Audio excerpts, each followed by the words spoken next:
Hi guys, कैसे हैं आप लोग। सुपर टेट की अगली क्लास में आपका वेलकम है। तो आइए देख लेते हैं। आपको 3 वीडियो लाइट से दिया गया है। आज अगले क्रम में हम दर्पण के बारे में पढ़ेंगे। तो दर्पण से जितने भी इम्पॉर्टेंट फैक्ट्स होते हैं वो सारे डिस्कस किए जाएंगे। आप लोग पूरा वीडियो देखिएगा अंत तक। तो सबसे पहले जानेंगे दर्पण। ये दर्पण क्या होता है।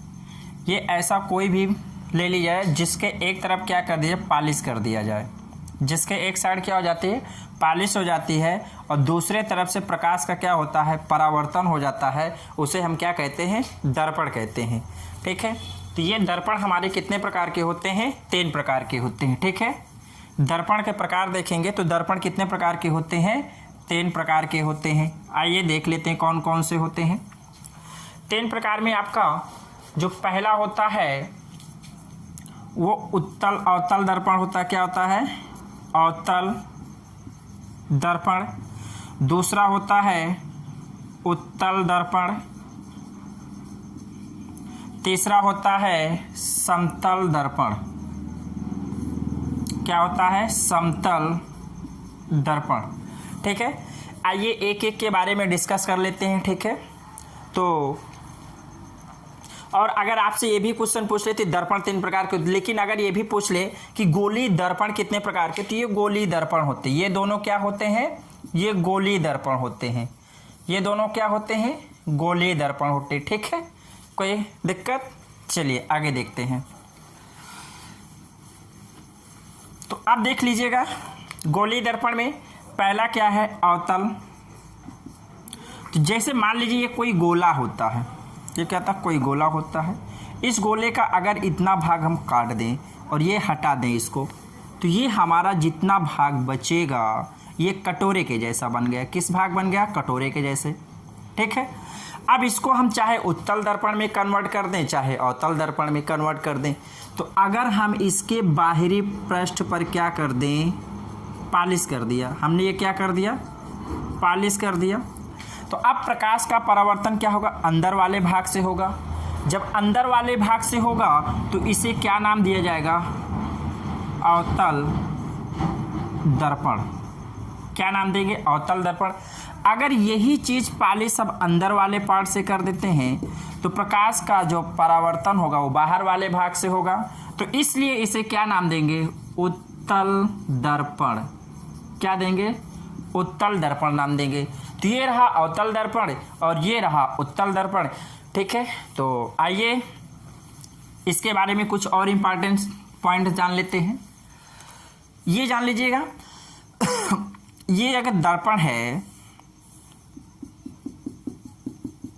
ठीक है, तो इसका, इस दर्पण का जो मध्य बिंदु होता है उसे ध्रुव कहते हैं। इसे P से दर्शाती है। क्या होता है, दर्पण का मध्य बिंदु। दर्पण का मध्य बिंदु ध्रुव कहलाता है। क्या कहलाता है, ध्रुव कहलाता है। ठीक है। इसके बाद ये जो दर्पण है ये किसी, मान लीजिए किसी गोले का रहा होगा भाग, तो इसका कोई ना कोई केंद्र रहा होगा, तो ये सेंटर से होगा। और इसके केंद्र को हम क्या कहते हैं, वक्रता केंद्र कहते हैं। इसे कैपिटल C से प्रदर्शित करते हैं। तो ये जो पॉइंट होता है ये क्या होता है, वक्रता केंद्र। ठीक है। क्या होता है, वक्रता केंद्र। और वक्रता केंद्र से और ध्रुव से मिलाने वाली जो एक रेखा होती है, सीधी रेखा, उस रेखा को क्या कहते हैं, मुख्य अक्ष। ये रेखा आपकी कहलाती है मुख्य अक्ष कहलाती है। आई बात समझ में। इसके बाद इस वक्रता केंद्र और इस फोकस, इस ध्रुव के मध्य में वक्रता केंद्र ये और ये फोकस के मध्य में एक और पॉइंट होता है जिसे हम कहते हैं मध्य बिंदु कहलाता है। ये फोकस होता है। क्या होता है, फोकस होता है। ये दर्पण से यहाँ तक की दूरी क्या कहलाती है, F कहलाती है। और यहाँ से यहाँ तक की दूरी क्या कहलाती है, वक्रता त्रिज्या R कहलाती है। ये दूरी क्या कहलाएगी, वक्रता त्रिज्या। ये क्या कहलाएगी, वक्रता त्रिज्या R। और F इसमें और इसमें संबंध क्या होता है, F बराबर होता है R/2 का ये संबंध होता है।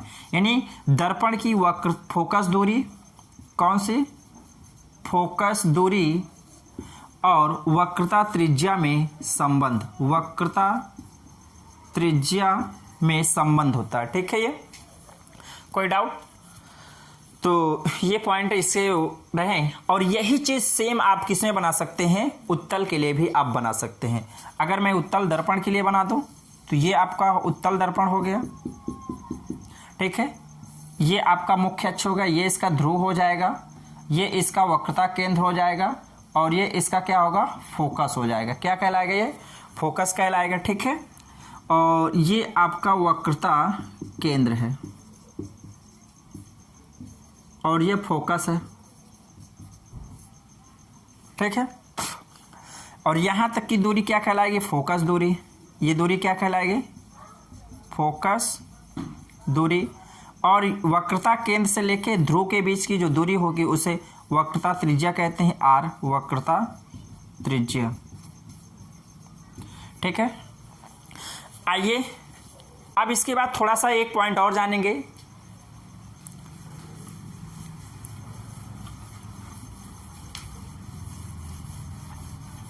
प्रतिबिंब के बारे में। क्या बारे में, प्रतिबिंब के बारे में जानेंगे कि प्रतिबिंब हमारे दो प्रकार के बनते हैं। प्रतिबिंब कितने प्रकार के होते हैं, दो प्रकार के। प्रतिबिंब, प्रतिबिंब के प्रकार। तो प्रतिबिंब कितने प्रकार के होते हैं, दो प्रकार के होते हैं। ठीक है, एक होता है वास्तविक प्रतिबिंब, एक होता है वास्तविक प्रतिबिंब, और दूसरा होता है आभासी प्रतिबिंब, आभासी प्रतिबिंब। ठीक है, आप देखिएगा वास्तविक प्रतिबिंब में कैसा, वास्तविक प्रतिबिंब यानी रियल इमेज। ठीक है, जब प्रतिबिंब आपका वास्तव में, जब प्रकाश किरण वास्तव मिलते हैं, यानी जब प्रकाश किरण ऐसे आई, ये है मान लीजिए, एक ऐसे जाई, ये सीधे निकल जाएगी, और एक ऐसे जा रही, ये सीधे चली जा रही, तो ये इस पॉइंट पर कट कर रही। तो यहाँ से प्रकाश किरण चलने के बाद ये वास्तव में कट कर रही, और यहाँ से जाने के बाद ये वास्तव में कट कर रही। इसलिए ये कौन सा प्रतिबिंब बनेगा, रियल प्रतिबिंब बनेगा। इसे क्या कहेंगे, रियल इमेज, वास्तविक इमेज। ठीक है, आभासी कैसे बनेगा, जैसे ये मान लीजिए ये आपका कौन सा था, अवतल था। ठीक है, यहाँ पे उत्तल बना दिया गया। जब प्रकाश किरण ऐसे जाएगा तो यहाँ से ऐसे चली जाएगी। ठीक है, तो अब ये जैसे लगे कि यहाँ अंदर की ओर जा रहा, परंतु वास्तव में प्रकाश किरण नहीं जाते हैं। तो ऐसे में हमें क्या होता है कि जो आप मान लीजिएगा यहाँ पे सी है, तो यहाँ से सी से जो प्रकाश किरण जाएगी यहाँ से सीधा मिला देते हैं। ठीक है, यानी एक आपका ये सीधा चला गया, ठीक है, डाउट करके, और एक यहाँ सीधे वक्रता केंद्र से ये चला जाएगा, तो ये भी डाट डाट रहेगी। ठीक है, ये डाट डाट। तो अब यहाँ मिल रही, ये वास्तव में नहीं मिल रही, इसलिए यहाँ पे जो प्रतिबिंब बनेगा आभासी प्रतिबिंब बनेगा। कैसा प्रतिबिंब बनेगा, आभासी। अब आप देख लीजिएगा, जो वास्तविक प्रतिबिंब है ये हमेशा कैसा बनता है, वास्तविक प्रतिबिंब हमेशा उल्टा बनता है, याद रखना। वास्तविक इमेज हमेशा उल्टा बनता है, और जो आभासी होता है वो हमेशा सीधा बनता है। ठीक है, सीधा बनता है और वस्तु से छोटा बनता है, वस्तु से छोटा बड़ा कई भी जो भी कंडीशन के अनुसार वो अपने आप आ जाएगी। ठीक है दोस्तों, तो आइए देख लेते हैं आगे आपका पॉइंट क्या आता है।